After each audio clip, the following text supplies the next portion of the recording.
my loves? It's your girl Diamond, and I'm back with my all-new review of The Real Housewives of Atlanta. Let's get into it. We see Sonya.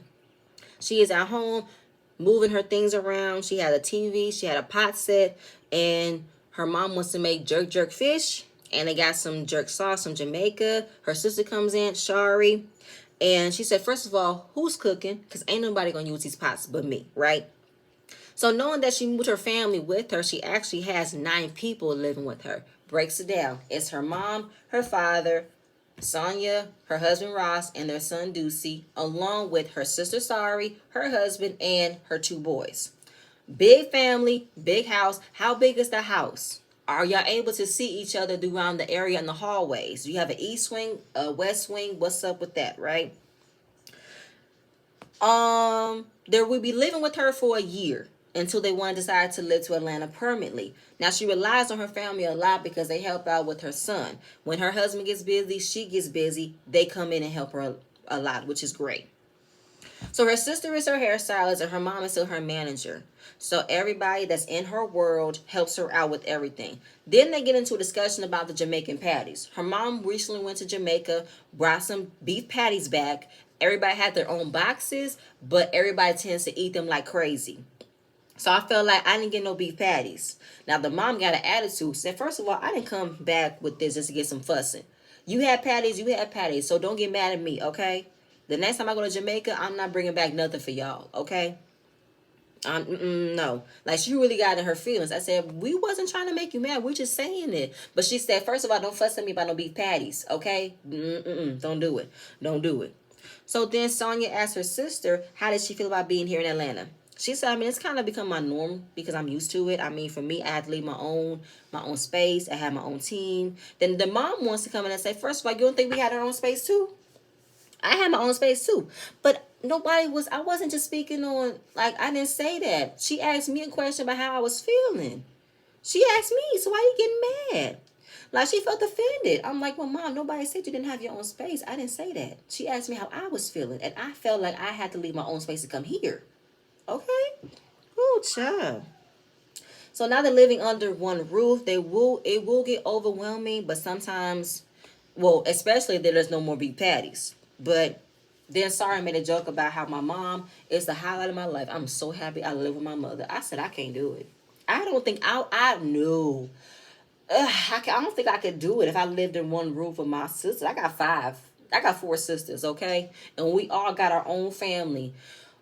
Ooh, that'll be a lot of people. I am the 3rd oldest of 5 girls, okay? 5 girls. We each got men. We were now all about to have children. I got my sisters. Oh, that's a lot of people in the room. That's not going to work for me. Whew. Either way, I'll move on. So, Sheree, I wrote, we are finally out of the Never Land, the dirt and grass of Chateau Sheree. It has emerged. It is here, okay? Kenya coming over for some girl time, and we go back 5 years when Kenya came over to Cheray'S house and it wasn't completed. When Kenya was snooping to check out the basement wasn't done on time, right? But now she can't say shit about Cheray'S basement because it was completed, and that's where the first stop they go to is the basement. And let me tell you, Cheray'S house was fabulous. The white, the marble, the decorations. It was fabulous, okay? And the basement, oh my God. It was like, did we move to another location? The basement was amazing. There was a bar, a little chase lounge, a little seating lounge area, a spa room, also a hair salon in the back. I said, this is nice. This is really nice. And Kenya had nothing else to say. She said, girl, bravo, girl. Bravo. And I'm like, yes, bravo, because that was an amazing spot. Okay. So they talk about the gala. How did you feel? Did you enjoy it? I did. But the one thing Kenya could not get with is the pretentiousness.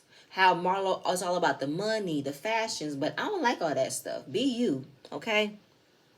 And Sheree said, I agree. The gala was good, but I could have worn my joggers. I could have worn them. And then Sheree, still with the mess, talked about how Marlo had a lot to say about Kenya in that moment.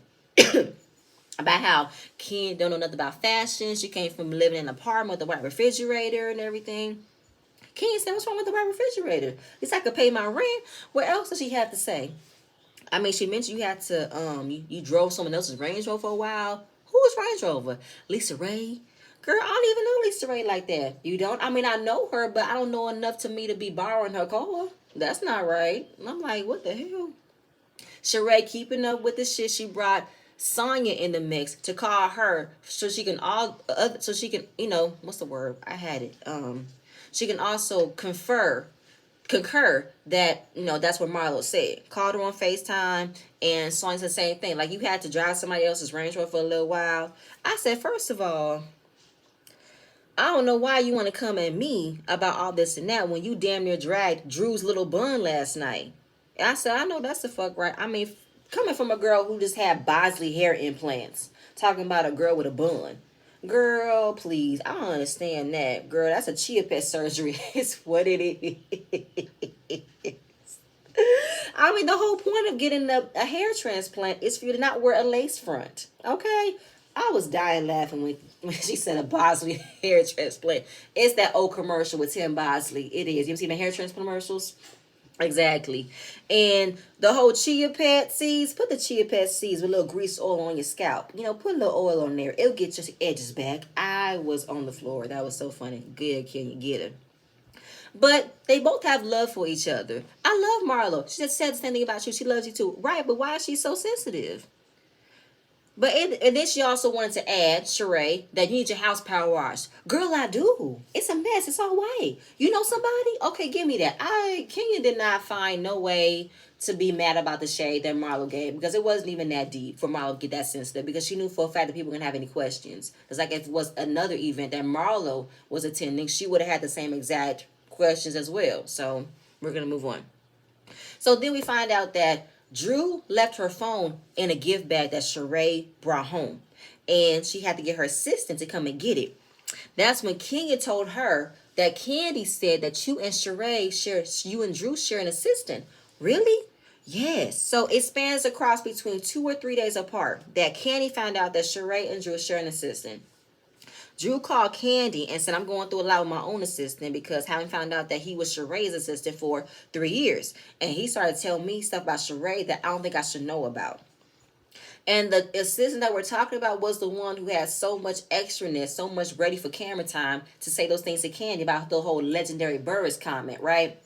Then I did watch Scotty by Nature's video, and he mentioned how Anthony is not new around these reality TV parts. He is not new. He has been around. He started off being on Basketball Wives, starting shit, and now he's on here starting shit. He is a very messy queen. He is, okay? And Kenya talks about how she told me that Anthony told Drew that you owe him money, and he's telling Drew all your personal business. And she said, shut your face. Right, that's what she told Candy. So obviously the fact that he has maybe a still intact arrangement with Sheree, but she said, I don't even use him like that. I use him when I need to. Other than that, he's not really my assistant that I call 24/7. Not like that. So after that, King says, well, first of all, she got a lot going on in her household anyway. We got an entanglement with Ralph and his own assistant about how he's receiving messages about getting a massage from her. And now he was what the heck? Was that my son's phone? That scared me. He receiving messages about getting a massage. He was supposed to fire her, but then the assistant did not get fired. It's a lot of drama going on over there. And then Sheree said that's what she needs to worry about, not worried about me. Now with this, I feel like, well, Sheree, when you first met Drew, Ralph asked you, did you hear good things about them? You said, yes, of course, which means that either Anthony told you about what Drew's been going through and vice versa. So the energy was already brewing from you having some form of tea on Drew. And now that he's doing the same thing to you by telling Drew your personal issues, it's a lot going on. So I'm not really... The energy that you gave to Drew wasn't really that necessary, but at the same point in time, it's kind of like, well, this is something that's gonna be stuck in the area anyway. This was stuck right here. So moving on. Drew, she's having family night with her personal chef. They're eating a very healthy meal, got garlic in it. Ralph don't like garlic, it don't sit well with him, but he's been eating garlic all his life. They never said nothing to him about it. So everybody gets up and leave. The kids ate, they moved on so they can have a private conversation. So I want to talk about how the gala went. He had a good time. She had a good time. He enjoyed hanging out with Todd because he shared the same mentality as him. I was like, what does that mean? Fine. So then she spoke to Candy and how Candy had something to say about finding his assistant's Instagram. So what's up with that? So you fired her. He said he fired her, but he never not said we never talked. We don't talk about business. So you're still in communication with your assistant that I pretty much felt like you shouldn't be talking to. I don't care if it's about business or not. This is someone that may feel uncomfortable. Fix it. Break free. I don't care if you feel like we're not talking about business. That's not my point. This was someone that I felt was being uncomfortable, inappropriate. You engaged in it, and I wanted you to address it. That means address it completely. Fire her. No communication. No nothing. Ralph was getting on my nerves with his egghead ass. He was getting on my nerves. He really was with his square shaped ass. I swear he looked like Gumby. Okay. I wrote. So he playing mind games because Drew said he puts me on tumble dry, where he's giving me something, I'm looking confused, I'm looking crazy, and it's like, am I really believing this? And then he talks about how I think your main problem is you're not comfortable around somebody because of how she looks. She said, how does she look? Now, Drew, you didn't know her name. Now you know how she looks. How the hell did the interview process happen? Did he find her on Instagram? Did he go on Indeed? How did this work? So he said she looks like a 50-year-old woman. That's what she looks like. She was 12 when I was born. Ralph, don't play with me. Don't play with me, Ralph. Don't play with me, okay? First of all, there are a lot of 50-year-old women that don't look 50. They got their bodies on point. They can rock heels. They can rock a dress. You wouldn't even tell. So age has nothing to do with what you have engaged in, what you let the door open with. That ain't got nothing to do with it. Ain't no age when it comes to a man finding a woman attractive. As Drew said, men date older women all the time. You damn right they do. Don't play with me, okay? I said I'm still stuck on the 50 situation. That don't mean shit to me. And you gotta be, oh Lord, let me calm down. All right, so she said, if you ever was to find something on my phone where a guy said, I want to give you a massage, you would have a problem. And you absolutely right that he would. Okay, he would make you feel so small, so punishable, you wouldn't hear the end of it. None whatsoever. And he said, I have a problem. He said, you have a problem with what happened, not how it happened, because that's what happened or how it happened. No, the main problem, Ralph, is she wanted to give you a massage and you never corrected it. That's the problem. Ralph trying to gaslight her, making it seem as if she's thinking too deep in this. This is not that big of a deal. Why trying to bring him on this if you're not going to... Oh, yeah, and then, of course, while gaslighting her into thinking that she's thinking too much on it, he wants to say, everybody believes my story. Don't bring everybody in it. We're not talking about everybody. We're talking about you. You. The issue is you. And then he makes it seem as if the only issue that Drew have is it's about her. It's not about the issue. What's the issue? That you engaged in a conversation with a woman who wanted to give you a massage, wanted to touch you, and she's not a licensed massage therapist. That's the issue. I don't care if it's the message. I don't care if it's the woman. I don't care. The message was you were about to receive a massage from a woman that's not a licensed therapist.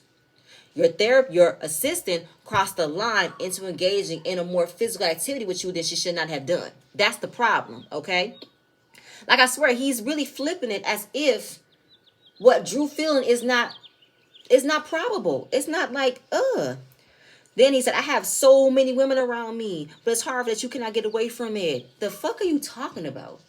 I don't give a fuck who's around you, but you need to make sure you are a very happily married man with 3 children. Get the fuck out of my face with this shit. Ooh, Jesus help me. Okay, so anyway, it's all like at the end of the day, it came down to you having a problem with her. That's how it came down from the beginning. You had a problem with her from the beginning.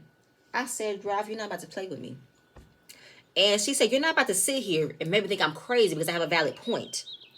She says that people sees how Ralph gaslight her and she don't see it. The producers, can you define gaslighting for me? I don't know what gaslighting is. I said, Drew, get out of your acting role. Get out of your acting role. You're not about to make me believe you know what gaslighting is, because all he's doing to you in this moment right now is gaslighting you. So she went on the internet and looked it up. It's literally what he just did. Question your sanity. Question how you're thinking. Question your intuition. Your intuition. He said, "Oh wow, that's how we do." Yes, Drew, that's how we do. They do a whole playback about how the times he's gaslighted her. The whole Tampa situation made it seem as if you don't understand how a man is. The explanation how the back of a mind of a black man, the mind. I'm like, bullshit. Then the whole massage thing, how he flipped the story more than a few times to say, first of all, I had a back. And then she said, oh, you should got a massage therapist. Flipping. Making her think what I saw was one and what I saw, because you keep changing the story, making me crazy. Then we get to the counseling session. She's expressing her not having high expectations. He said, okay. Gaslighting, like that wasn't even real. Making me seem as if what I'm feeling is no sense. Like, I swear to God. Then, of course, you know, like, what am I speaking in code? Like, no. So he wants to continue playing mind games and says, okay, I want you to tell me, never speak to her again, never talk to her, never have her breathe, never address her existence to me. She said, first of all, I would never do that. Excuse me, because I believe that that's something you should do if you want to respect your relationship. Because if I tell you what you should do, you're going to resent me down the road, blame me for me telling you what you wanted to, for me telling you the decision you should make. And I was right that she shouldn't do that. Don't resent me. Don't place me as the blame for a decision you should know how to make. I don't need to tell you how you are a happily married man that you shouldn't have engaged in any type of behavior with this woman. I don't need to tell you that. You should know for yourself. Why you want to do that to me? Because you want to absolve you from what you did and put it on me. Well, she was the one who told me not to say it. She was the one that told me to go ahead and not talk to her. So I listened. So, hey, that's her fault for telling me. That's what you're going to do. Absolve all fault, absolve all blame, and place it on Drew. That's what you're going to do. And I don't like that at all. So then the fact that that part can resent her later on, he also said, well, first of all, there's a lot more that I resent you for. But we'll talk about that later. I wanted to jump through the screen and punch this man in the fucking face. I really did. So, oh, wow. So you resent me for more than just, oh, that's terrifying. That's scary. Drew, don't play with me about this. If this is something that's really happening in your relationship, get off the show. Because this is not going to work for you. Your marriage is literally in shambles. I don't know how long this is going to last. I can't even put a date on it. Okay? I'll move on. It been quick scenes throughout this episode, because the main objective, the main topic of conversation of this episode was about Drew and Ralph. I'm going to move on. Marla, she's preparing for her nephew going to homecoming. That was it.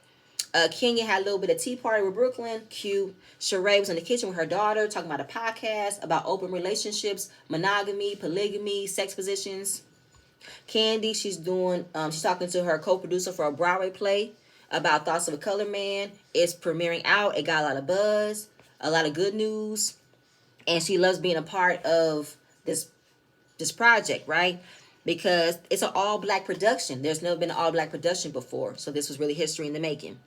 So, of course, she's so overwhelmed and she's excited, but she would be going back and forth to New York and Atlanta to promote the play. So she wanted to know how her husband feels. He said, well, you're good. But then, of course, she tells him that she needs help because he's taking multiple vacations out the year, how she's alone. But he talks about, well, first of all, I might take a weekend here and there, but you be gone for months. Right, I be going for work. Where you be going? Why are you going to Miami?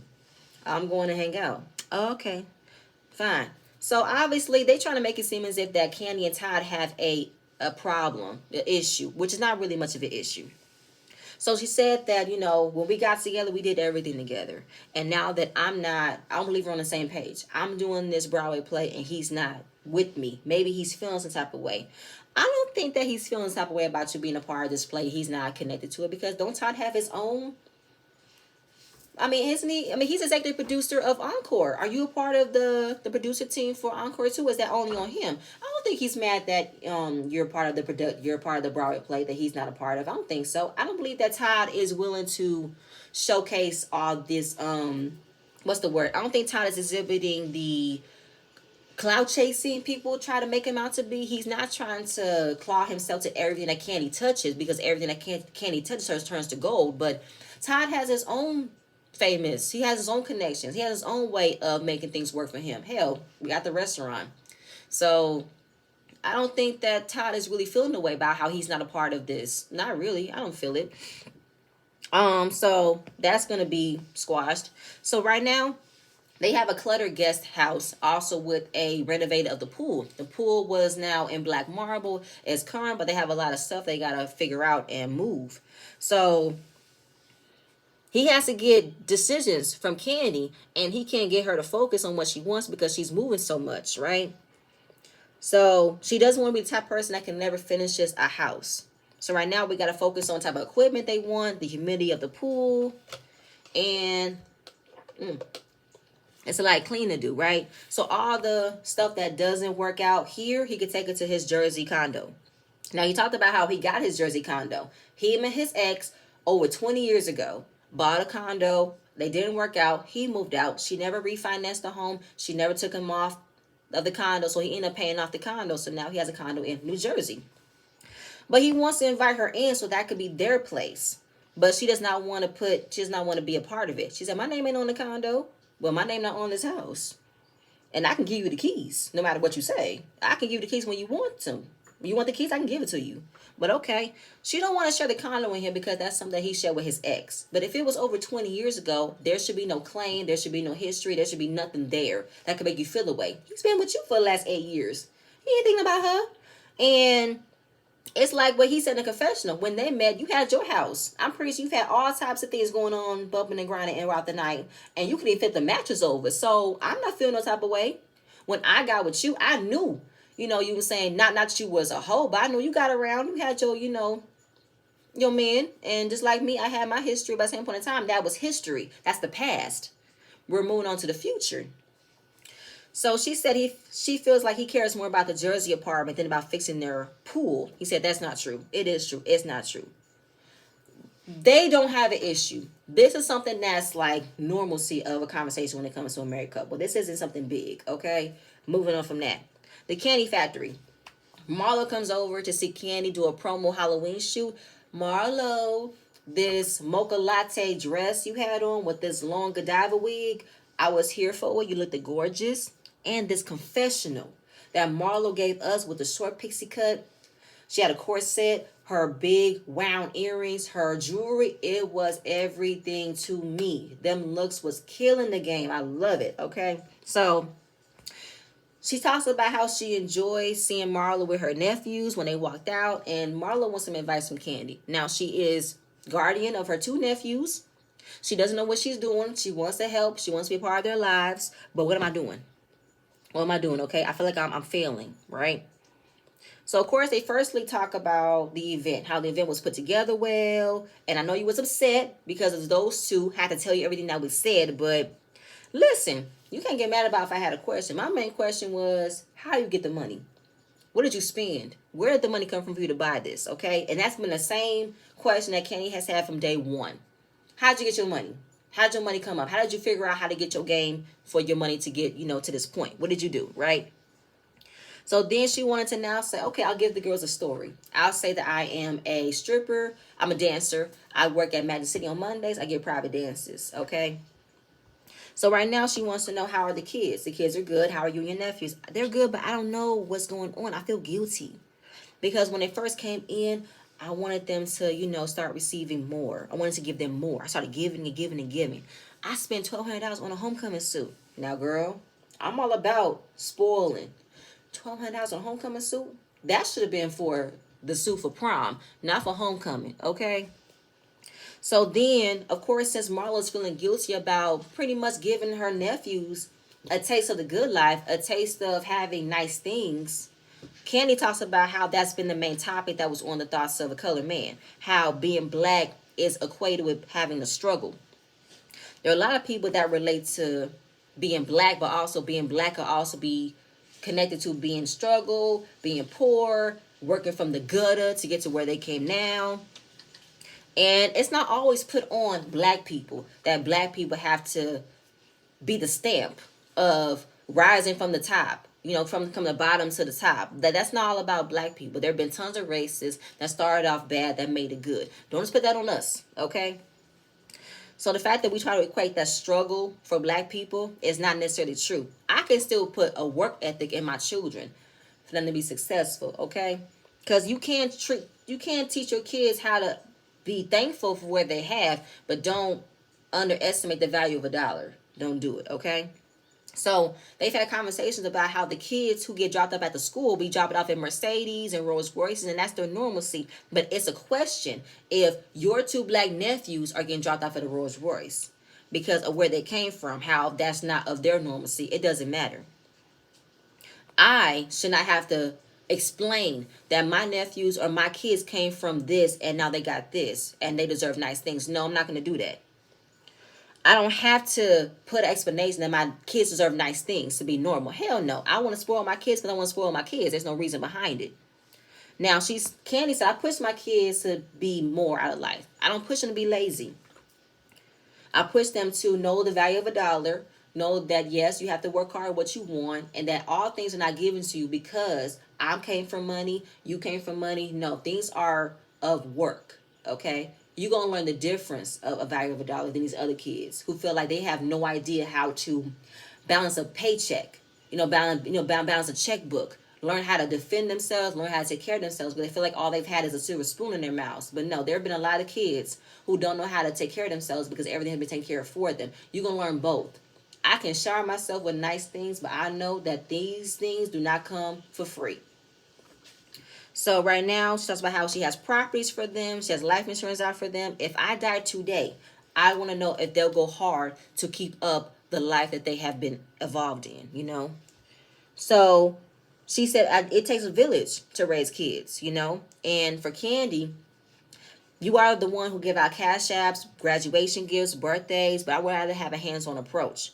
But of course, when she's asking about this from Candy about having a village, it's like you need to be the type of friend that you want. You want someone to be there for you, support you, but you got to give it back too. And she said in the 2 years that I've had the boys, you've never invited me over for a movie night. But that goes both ways though, Marlo. You want me to inquire about hanging out with you and your nephews. You need to inquire about wanting to hang out with me. I can't be the type of friend that you want me to do all the work, me to do all the, reaching out, and you're not doing the same thing. So we go through the roller coaster of how Marlo and Candy have had ups and downs. Marlo used to date Candy's god brother, and when she started coming around the girls, she started acting real shitty. Talking about how Candy was a sugar mama. She had guys, she was taking care of all the guys, and moving forward, they have been working at a slow pace. So she really wants Candy's help in the sense of what it means to raise kids. She wants to know how it feels to be on a real family. She wants Candy to be the sample of what it is to show her nephews how to have a real family, right? But it's vice versa. I can show you that if you show me that. You know what I'm saying? So come over tonight. She can't come because she has this costume on. But at the same point in time, you want me to be friends? Be a friend to me. It goes both ways. So we're going to move on from that. Drew. Doing a quick dropping it with Drew. Fitness workout. Drew trying to do another squat. And then that was it. Okay? Her assistant sweating, acting up. Sonya calls Drew to remind Ralph about guys' night. And then just like that, fitness workout was over. All it took was for a quick scene for Drew to do one little squat and say, okay, that's it. Scene's over. Let's go back in the house. I've already done my workout. So Ralph has something planned later on for Drew to keep her schedule clear. Okay? And he wants to focus on getting back to us. Right? Guys' night. They meet at Blaze. Todd wants them to have a good time. So they talk about the age. Because Ralph and Ross went into the gym and they got tore up by Ross and Sonya. And their age. Ross is 39. Ralph thought he was 39, but he's 38. Todd is 48, and he just scheduled a colonoscopy. You look good for 48, Todd. You look really, really good. So basically, he want to live a good life. I want to live a good, long life. I'm getting myself checked out because I got 2 little kids. I want to be there for them. They got 4 total. Ross do want to have another child, but Sonya's not really sold on it. And of course, when it comes to having children, you guys are both busy, right? Yeah, Candy is super busy. It's the worst. So, Todd brings up the assistant. Ralph, let me tell you, buddy, it's been spread across my household about this assistant situation. Ross has heard the exact same thing. And I heard that she had a fat ass. She had a nice body. Rose said, everybody got a big butt in Atlanta. Okay. In the words of Todd, here comes the bullshit. Because it was. Because Ralph was about to spill a whole lot of bull of the shit. Right? He said, it's the one thing wifey cannot let go of. He said there was no massage therapist available. And Todd co-signing him, but making fun of him because he's like, bruh, the fuck you talking about? I'm not here for your bullshit, but keep going. And there was none available. No massage available in the area. His assistant said, did you ever find one? He said, no, I couldn't find one. And that's where it ended with, oh, I should give you a massage. And then you answer, oh, I'm a man, I'm a guy. I don't care. I'm a guy, I'm a man, LOL. You said something of that nature. He felt like he couldn't get it because he didn't handle his responsibilities. Ty said, I don't agree with that, but I'm going to let you go ahead because you're a man, I'm a guy. That really don't make no sense to me. He used, I couldn't handle my responsibilities as a man. I couldn't do it myself. And then in the confessional, I was in a world of confusion. He said, it's hard to explain, but it's a matter if you believe me with what I said. I said, nobody believes you what you said. No matter how you said it, Ralph, nobody believes you. I don't believe you because you are confusing me. I am down the rabbit hole. Going. It's confused all the way around because he said, I should have did it myself. I don't know what that means. When she said, I'm going to give you a massage, she said, I'm a guy. I was like, did she do it? Don't do it. And then still confusing. Talking about how it's a thing with guys taking medicine. We're not going to do it. Oh my God, y'all. Ball of confusion. I tell you. Oh Lord Jesus. Okay. And then he said Drew should have never go through his cell phone to begin with. First the fuck off, nigga, you my husband. You shouldn't have nothing in your cell phone to hide from me. The fact that you mad that she snooped through, it wasn't even a snoop. If I have looked at your phone when I am washing dishes, I see a message from a female, your ass got caught. I don't care how you slice it. I don't care. Look through your phone to begin with. Good night, Ralph. Good night. He just talking. I love the fact that Todd was making fun of him and he wasn't about to believe him because I believe that Ralph wanted validation. He wanted, I'm not crazy, right? No, nigga, you are crazy. You are crazy if you think that I'm a fall for this bullshit. Todd ain't falling for his shit. Todd is not falling for his shit. Good night. So Ross talks about how he has a whole family under one roof. And Todd is talking about, I'm different. I'm dealing with things differently with my wife. She wants to not share with me my apartment that I got in New Jersey. I figured it's a nice space for us to have. If we were to travel to New York, we got to work paying for a hotel. I can get maybe $5,000-$6,000 a night renting out that place. You know what I'm saying? So, hey, it is what it is. So move on from that. Marlo had a very sweet moment with her nephews in the kitchen with her management duo team. There are a husband and wife management team, and Justin is pretty much like another father figure for them to have in their life. If there's something that she does not know how to address, she asked Justin. And then she practiced a little slow dance with him. I love that. That was so cute. And then, Michael, he wasn't nervous. And then when he got dressed, he comes down super handsome. And then Marlo talks about how she did not go to a lot of her proms. She did go to one. She had 5 hairstyles into one. She had, before that. Before the hairstyles and everything, she talked about her life. She grew up in the projects. Her mom was on drugs. She got beat every day. And the foster care was her safe haven. So yeah, her prom, it showed pictures of 17-year-old Marlo at the prom. She had the finger waves. She had the roller set. She had the crimps. It was cute to see. Then her nephew walks down. He looked very handsome. She started to tear. I said, girl, I know what you mean. I had the same feeling when my sister went to prom. I teared up because she was so little and now she's grown up to be a very young woman. Oh, I love it. And how she wanted him to look back that my auntie went all the way out for me. I loved it. It was a really beautiful scene. I loved it. Oh, child. Let's get into this. Okay, so Drew. Drew was getting the fairy tale treatment. She received flowers. She received a makeup team, flew all the way out. She had a designer, made her a dress. The dress was gorgeous. It reminded me of Cameron Diaz, The Mask dress. And she had a corsage laid out. One of her assistants, number 3, was escorting her. Red carpet played out. And she said it's hard to be surprised. It's hard for her to be surprised. And throughout this whole situation, she wanted to feel desired, cared for, right? Now she went to a location she never been before. The place that Ralph had in mind was the rooftop of his tailor showroom. I said, that's the place you thought of? The place you get your suits and your shoes? That's romantic to you?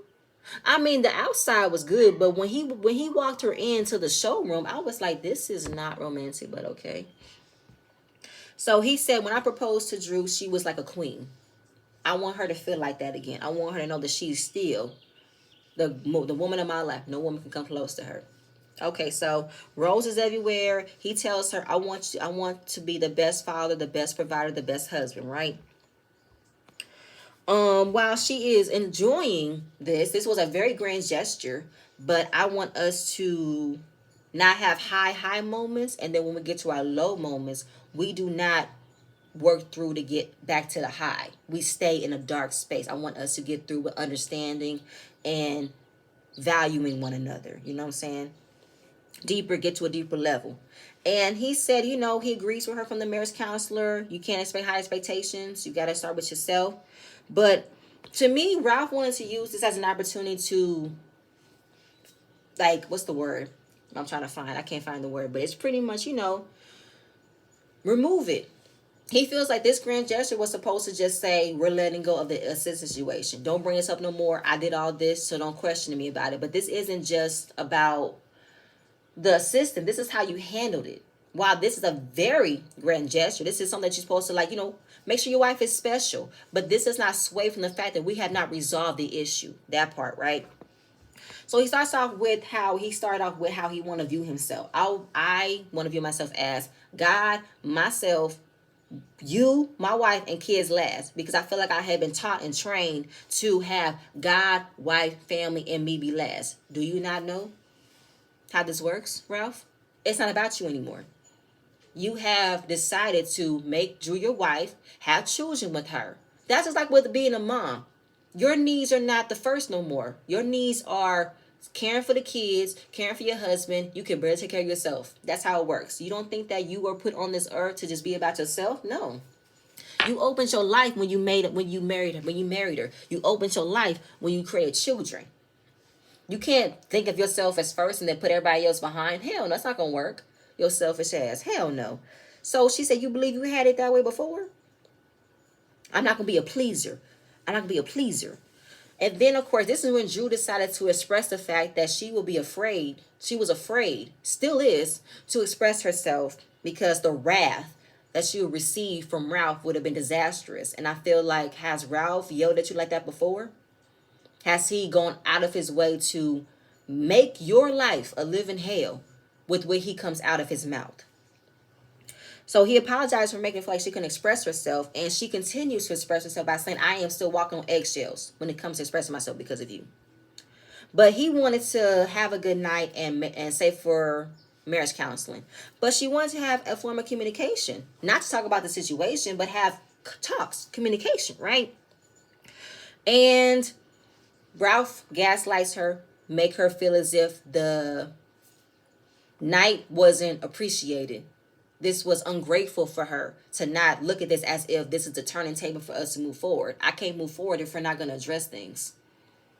And he literally tell her, if you don't find value in this, fine. If you don't, good. If you do, I don't care. And I'm like, no, this nigga didn't.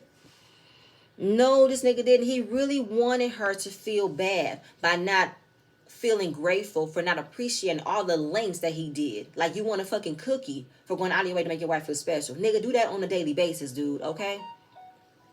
So she wants to correct it, beg, cower, be manipulated by saying, I don't want to ruin it. I don't want to ruin it. I'm sorry. You know what I'm saying? No. I just want us to be, making this marriage for the better. He really made it seem as if she couldn't, he really made her feel small. I didn't like it. I was pissed. She wanted to console him. Then this asshole who kept on bringing up their marriage counselor's term and tools, he used it at her. But then when she used it back at him, he couldn't take it. Because he said, I'm going to schedule you a session to Dr. Ken so you can know how to talk to men appropriately. I said, no, the fuck you didn't. Talk to who appropriately? Let me tell your egghead ass something. She gave it back to him and say, first of all, I'm going to have you go for a session that I want you to pay for to learn how to speak to women as well. You ain't gonna come to me like that. Because you want to throw all of these zingers and how she's throwing zingers, but you've been throwing zingers the entire time when she throws it back at you. I literally saw Marceau in this scene. I'm not trying to connect the shows, but this is what I got from it. I got Marceau using all the euphemisms, the words, the elements, the plight of a black man towards making his wife feel small. That's what Ralph did to Drew. Made her feel small, punish her, manipulate her into believing that how she's feeling is stupid. That's how I felt. And she said, well, my counts called you a maniac. And then he said, oh, what's the definition of a maniac? Tell me. Can a maniac be successful as me? Look at my wall. Look at my degrees. She said, okay, well, you want to ask me what a maniac is? Let me look it up. Someone who exhibits wild behavior. Homicidal maniac. That's what you are, because you were gaslighting the fuck out of her in this moment. Okay, don't play with me. Not only did he try to use for the marriage counselor the entire time, use all the terms, all of the quotes at her, she gave it back to him and he couldn't take it. Then, of course, he said, okay, you know what? See, marriage counselors, they be using wrong words. They be using extreme words. That's an East Coast thing. I said, no, the fuck we are not doing that. You are not about to blame the coastal of a marriage counselor for him using the exact term of how you are acting. You are not about to do that with me. You are not about to do that with me, sir. No, sorry, Bob. Nope. Nope, nope, nope, nope, no. No. Now you want to downplay the marriage counselor's terms because it's now going back to how you're coming out, because you want to use this as an opportunity to talk about how Drew is dumb for thinking like this. She's reading too much into it. I'm going to punish her and gaslight her into thinking that you are dumb for thinking this. I literally kept writing. He's doing it again. Gaslight the fuck out of her because she used a term from the marriage counselor back at him and he couldn't take it. They go back and forth, Drew cowering, begging for him to forgive her. No, girl, it's the other way around. Want to soften her words because that's not what I meant. No, it's what you meant. And he can't take it. It's what you meant, okay? She's trying to touch him. He don't want to be touched. And I feel like he wants to come down to her and says, you don't even know what maniac means. I said she do know what it means. You're exhibiting wild, erratic behavior right now. That's what she's doing. And you're making her afraid. You're gaslighting her. You're manipulating her. Hell, coming to a point where it might be abuse at this point. You are verbally abusing her at this point. Hell, mentally abusing her at this point. And I don't like it at all. I am angry. I am upset for making her feel like she had to apologize for something that she did not need to apologize for. He made her feel small. He made her feel stupid. And she has trouble expressing herself. Now she wants him to believe her that she's sorry. And he feels like, I don't know why we both said things. We both come to place of understanding and healing. He pretty much just told her to shut the fuck up and enjoy this evening. That's all he did. Without saying that he wanted her to shut the fuck up and enjoy this night that I did for you. You're being ungrateful. I don't like it. Stop putting me in the fire. I don't want to be to blame for this. Even though I did wrong, I messed up, I don't want to be to blame for this. I want you to take the blame off me. I want you to be to blame. I don't want to be to blame. Okay, that's exactly what he was doing. Oh my God, oh Lord. She said, first of all, if I'm expressing myself and you got a problem, then what the hell are we doing? We gonna have a bad night because I'm expressing myself? He don't care.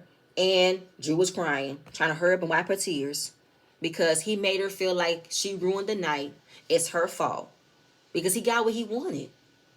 He wanted her to pretty much accept this grand gesture and move the fuck on without having to worry about addressing the issue, addressing the conversation. That's what he wanted to do. And she said it's hard to have communication with Ralph because he just doesn't do it. And this is what they've been going through. And she's extremely tired. And he talks about how this night is bullshit. This was not the night to fix everything. It wasn't the night to fix everything, Ralph, but it was a night to have a conversation, though. That's what it was. She wanted to have conversations. Okay? So she said, can you have a conversation with me? I didn't like that she was standing there begging. I didn't like that. So then he talks about how, okay, well, I believe I do too much. I'm sorry. But I feel like she's fighting for a marriage that he doesn't want to fight for. And right now, he says doing spontaneous things like you, doing spontaneous stuff for you is not the way to go. I regret doing this for you. I wrote, what an asshole. I want to pour a pot of hot grits on him. I want to do that really bad. I want to pour a pot of hot grits on him. And he walks out, leaves her there by herself at the table. What an asshole. Drew, Drew, you now want to say this was a waste of time for you to want to make her your wife feel special, but she wanted to put you up on game to be communicated with her, and you didn't like it. Drew, I'm telling you, Drew, I want this to be as authentic. If this is something that's super real, girl, I don't think you need to have this on the show. That's not gonna work for your favor. It's not. If this is fake, I don't like that you're doing this. I don't like that you're playing with your marriage like this. This is not good to do. But Ralph can go to HE double hockey sticks for all I care. Him and his egghead ass can go. He can go. Y'all, that's it. That's all I have. Please stay tuned for this video, and I'm going to see you guys later.